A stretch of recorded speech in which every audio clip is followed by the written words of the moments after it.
Without further ado, I'd like to move on to the recording made by our colleagues from the European Commission, Adrian Veale and Deirdre Lennon. Good morning everyone. My name is Adrian Veale. I work for the European Commission, the DG for Education, Culture, Youth and Sport here in Brussels. And I'm joined by my colleague Deirdre Lennon. We're happy to welcome you to this webinar. We're sorry we can't be there live, but we have specially recorded this message to thank you for being interested in attending our study fairs organised by the Study in Europe project. I think you're interested in the two upcoming fairs in Africa, in Ethiopia and Nigeria. So I'm here just to open the webinar, to explain very briefly about the objectives of Study in Europe. The idea is to boost Europe's internationalization in the higher education sector, and we do that through a range of ways, including, of course, Erasmus+. But we also want to make Europe a much more attractive study destination for students from outside Europe, and boost internationalization in that way. So through our web portal, through social media, and through the events that you're going to hear about today, we want to give a platform to universities and promotion agencies from all across Europe, the chance to show what their higher education offer is, and to encourage students to consider Europe as a study destination, perhaps over and above the US or Asia or Australia. So we work with the national agencies that are doing that job in your country, and we offer that those options to you, a stand at one of our fairs.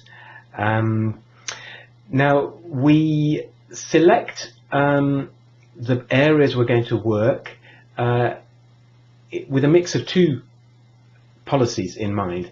Firstly, obviously, we want to work in those areas where there is a demand from students and where there's interest from you as the European higher education institutions in recruiting. But we also have other EU policy objectives in mind, and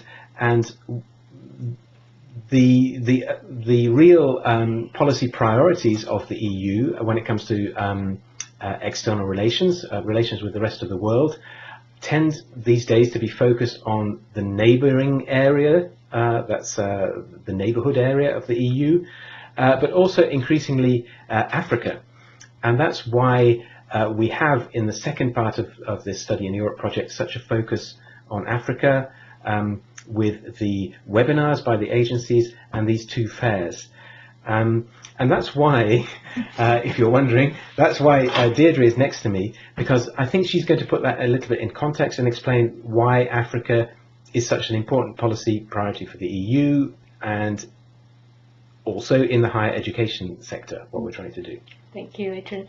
Yeah, I think, well, Europe has been a partner with Africa for many years, and your universities at least have worked with African universities for a long time, but it wasn't necessarily in a coordinated way. In the past, it was mainly on sort of traditional ties between universities, and that meant that the investment across the higher education sector in Africa was unbalanced. You know, there are universities which have plenty of cooperation and others which have much less. Now, the African Union has set an Agenda 2063, which is its continental agenda for sustainable development. And within that context, the EU and Africa are collaborating together because obviously a sustainable continent requires educated people.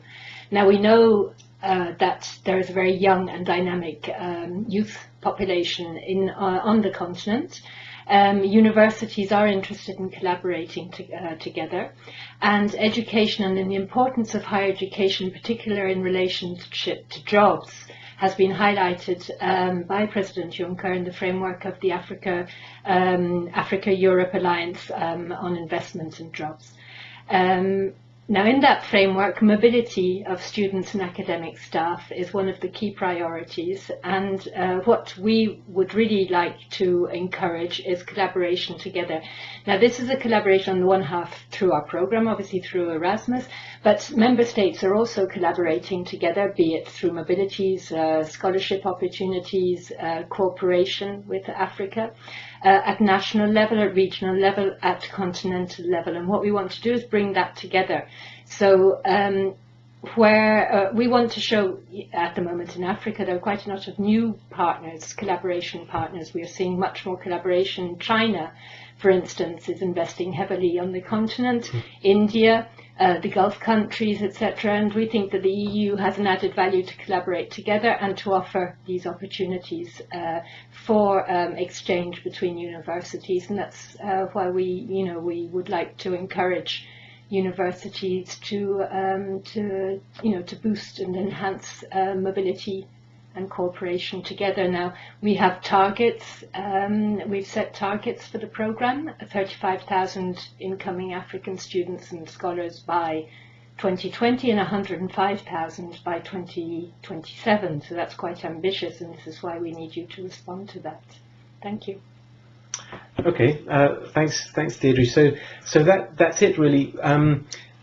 I'm conscious that perhaps some of you might be a little apprehensive or maybe reluctant even to consider African countries as marketing strategy, but we'd like you to consider them as markets and also to be perhaps confident with that knowledge that there are an increasing range of opportunities under Erasmus Plus, which are pushing those institutional relations between European and African universities.